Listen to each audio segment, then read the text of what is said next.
नमस्कार विद्यार्थी मित्रांनो. आपण अतिशय महत्त्वाचा टॉपिक आज बघत आहोत. त्याचे नाव आहे एबल टू अनेबल टू. आता एबल टू आणि अनेबल टूचा उपयोग करत असताना केव्हा केव्हा आपला गोंधळ निर्माण होतो. पण ॲक्च्युली जर बघितलं तर एबल टू आणि अनेबल टू हे फारच सोपं आहे. त्याचं कारण असं आहे की एबल टू आणि अनेबल टूच्या वाक्यामध्ये कॅन आणि कुड येणार आहे. कॅन किंवा कॅनॉट येऊ शकतं, कुड किंवा कुड नॉट सुद्धा येऊ शकतं. बरोबर आहे. मग आता कॅन आणि कॅनॉट जर आला असेल तर आपण तेथे प्रेझेंट टेन्स गृहीत धरायचा आहे. कुड आणि कुड नॉट जर आले असेल तर तेथे आपण पास्ट टेन्स गृहीत धरायचा आहे. आता हे पास्ट टेन्स आणि प्रेझेंट टेन्स कशासाठी गृहीत धरायचं आहे तर हे समजून घेणं गरजेचं आहे. म्हणजे कॅन आणि कॅनॉट हे प्रेझेंट टेन्स मध्ये आहे. मग प्रेझेंट टेन्स मध्ये तुम्हाला माहिती आहे एम इज आर असतं. एम इज आर हे सपोर्टिंग व्हर्ब आहे. मग कॅन जर असेल तर सब्जेक्ट नुसार आपल्याला एम इज आरचा उपयोग करायचा आहे आणि त्यानंतर एबल टूचा उपयोग करायचा आहे. कॅनॉट जर असेल तर आपल्याला सब्जेक्ट नुसार परत एम इज आरचा उपयोग करायचा आहे आणि अनेबल टू लिहायचं आहे. कुड असेल तर ते पास्ट टेन्स मध्ये असेल. मग पास्ट टेन्स मध्ये तुम्हाला माहिती आहे पास्ट टेन्स मध्ये वाज आणि वेअर हे सपोर्टिव्ह व्हर्ब आहे. राईट. मग कुड जर वाक्यात आलं असेल तुम्हाला वाज वेअर सब्जेक्ट नुसार घ्यायचं आहे आणि त्यानंतर एबल टू लिहायचं आहे.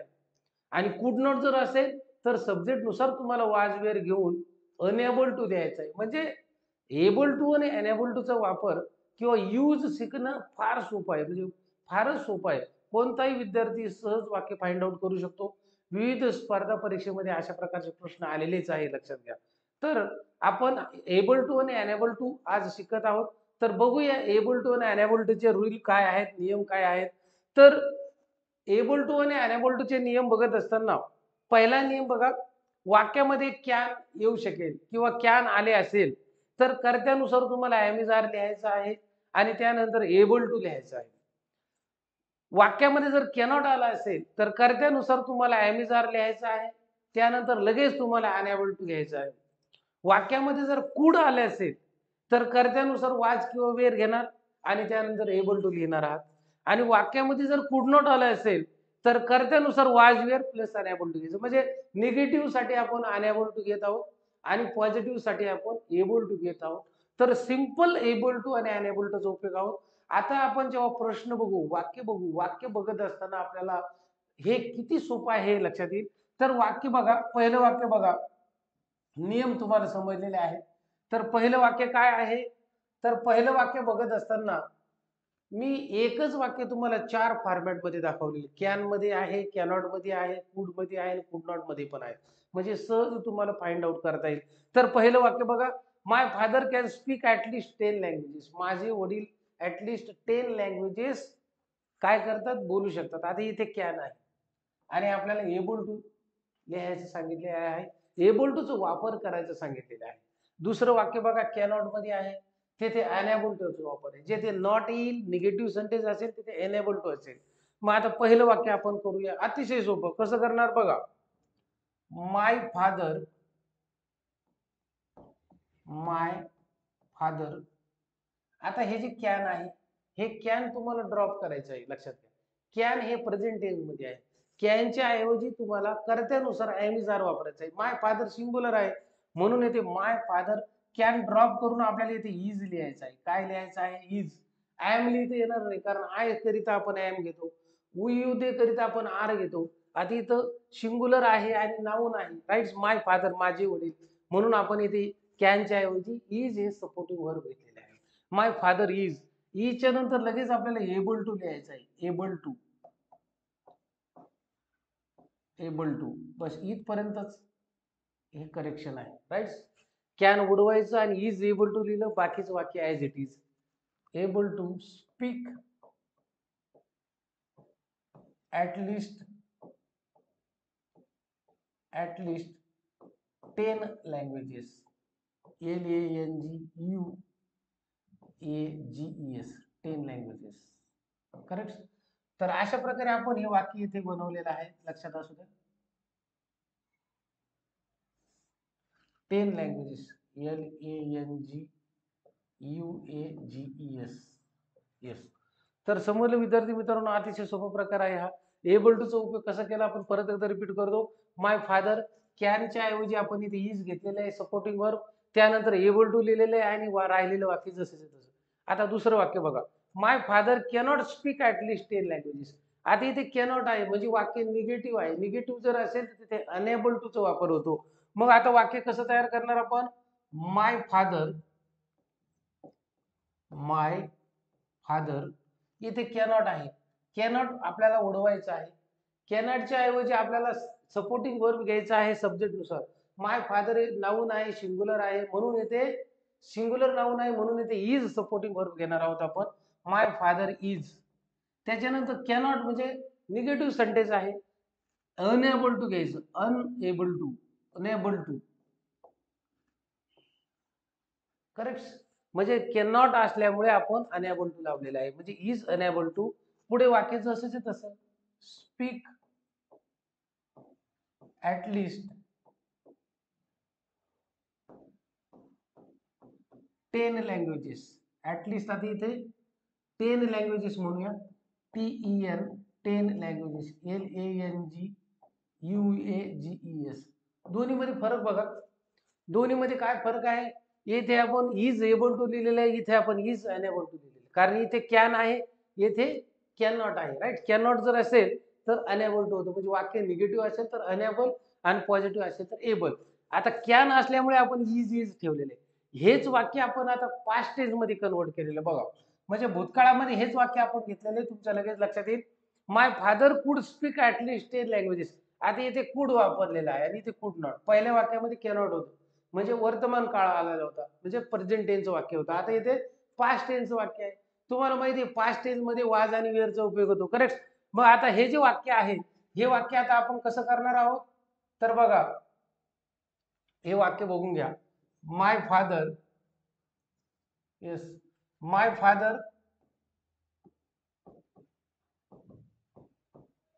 आता इथे कुडला ड्रॉप करायचं आहे आणि त्याऐवजी आपण आता कुडला ड्रॉप करणार, त्याऐवजी आपण काय वापरणार आहोत? इथे वाज वापरणार आहोत. का?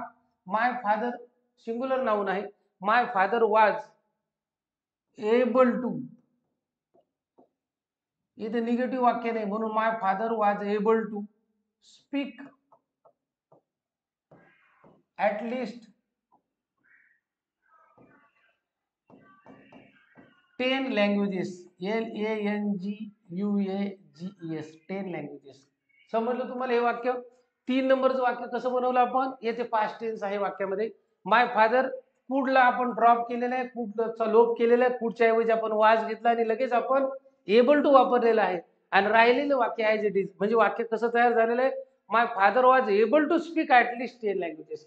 आता हेच वाक्य आपण इथे कुड नॉट मध्ये कन्वर्ट केलेलं आहे. जेव्हा निगेटिव्ह वाक्य येतं तेव्हा अनएबल टू येतं. तुम्हाला सांगण्याची आवश्यकता नाही, आता तुमच्या लक्षात आलं असेल. तर वाक्य कसं करणार आपण? माय फादर कुड नॉटचा लोप करायचा आहे. आता आपल्याला भूतकाळी वाक्य असल्यामुळे सब्जेक्ट नुसार आपण इथे वाज या सहाय्यकारी क्रियापदाचा वापर करत आहोत. माय फादर वाज येथे आता नॉट असल्यामुळे अनएबल टू. लक्षात घ्या. माय फादर वाज unable to speak at least 10 languages. LANGUAGES 10 languages. तर अशा प्रकारे एकच वाक्य आपण प्रेझेंट टेन्स मध्ये कॅन कॅनॉट मध्ये आणि कुड नॉट मध्ये चालवलेले आहे. बरोबर आहे तुम्हाला लक्षात येण्यासाठी. आता काही जनरल क्वेश्चन घेतलेले आहेत मी पुढे समजून घेण्यासाठी तुम्हाला. तर बघा 5 नंबरचं वाक्य बघा. Our English teacher can explain it quite better.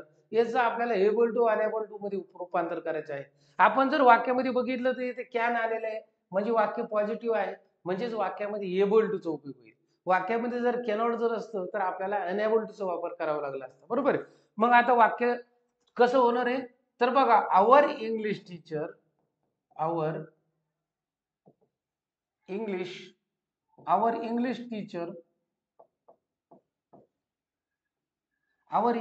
हे जे कॅन आहे, आता कॅनचा लोप करून आपल्याला वर्तमान काळी सपोर्टिंग वर्ब बघा. Am is R.